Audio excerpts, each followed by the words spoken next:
What's up, guys? Welcome to your 34th tutorial. In this tutorial I'm going to show you guys how to create a visual table with our multi-dimensional arrays that we made in our last tutorial. So let's go ahead and make a whole new method to do this, since it will be a lot easier. And go ahead and write public static, spell it right, void main, and actually it's not main, give it a name like display or something, since it's displaying your array. And in your parameters, since it's going to be taking in a multi-dimensional array, just have it take one parameter in a multi-dimensional array. Easy enough. Now in the body of this display method, we're going to need to write two loops. One loop is going to loop through the rows, and one loop is going to loop through the columns. And actually the loop for the columns is going to be inside the loop for the rows. So go ahead and write your first for loop and put int row or something so you can see that it's looping through the rows, and just set that equal to 0, and then put row is less than x length or whatever you used up here, and then just put incremented by 1. And now inside this for loop we want another loop to loop through the columns, so let's put for and put int column OLUNN, there we go, equals 0, since we want to start at the 0th index. Then you want it to be, let's see, column is less than x, because that's what we passed into it, row, and then we want just the length of that.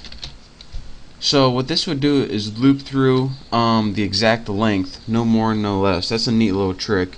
So anytime you're making a for loop to do this inside, instead of just x length, because you don't want the length of that, you want the length of the row. So that's how you would do this. So and then just put increment by 1, COLUMN, can't spell column, there we go. And this is your syntax for your inside loop. Set it equal to 0, have it go until the end of the row, and just increment it by 1. So now for the body of text we need for this is we just want it to output the rows on the screen. So system out print, make a simple print statement and not a print line, because we want to have it in rows, and we don't want a new line every time, or that would be a new row. So let's go ahead and just print x row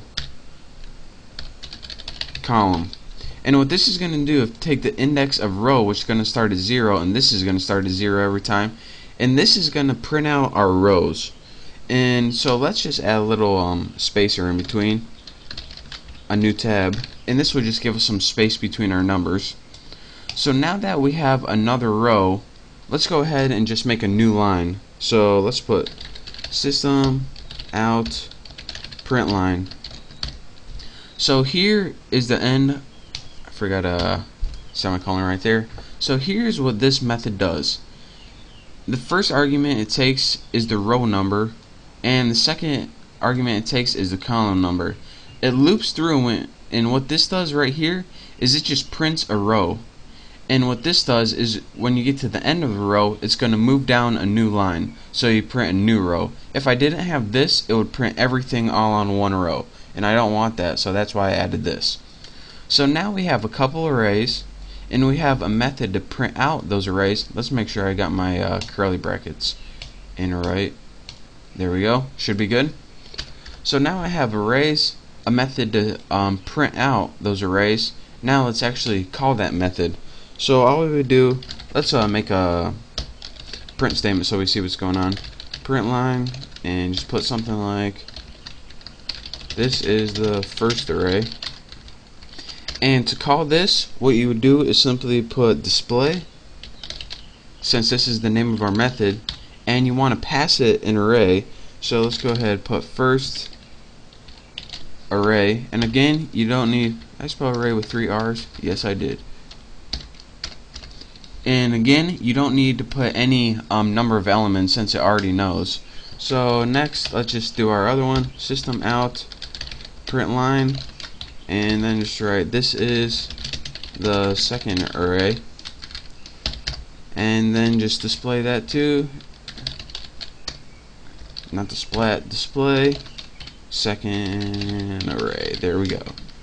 Should be good. So now let me run this, make sure it works, and I'll show you guys. And take note, in my first array there are 2 rows. The first row has 8, 9, 10, 11. Second row has 12, 13, 14, 15. And in my second row I have 3 rows with all different column lengths. So now if we look at this visually, in my first array, what's actually at first array, spelled that wrong, has 8, 9, 10, 11, 12, 13, 14, 15 in this row. And again, that's this in the first row and this in the second row. And in my second array, let's see what I got. 30, 31, 32, 33, 4 values in the first row, this one in the second row, and 3 in the last row. So again, that's 4, 1, and then 3. So that's how you print out visually your table in a multi-dimensional array. So let me explain to you guys one last time how this works, and hopefully this will clear some things up. We went and we had ahead and made some multi-dimensional arrays using our 2 square brackets and kind of putting arrays in an array. That's what a multi-dimensional array is. This calls the function, or the method, excuse me. And what the method is, or how it works, is this. This is just housekeeping stuff. We wanted to pass a multi-dimensional array. So we make a multi-dimensional array. We just name it X so we can use it in our method.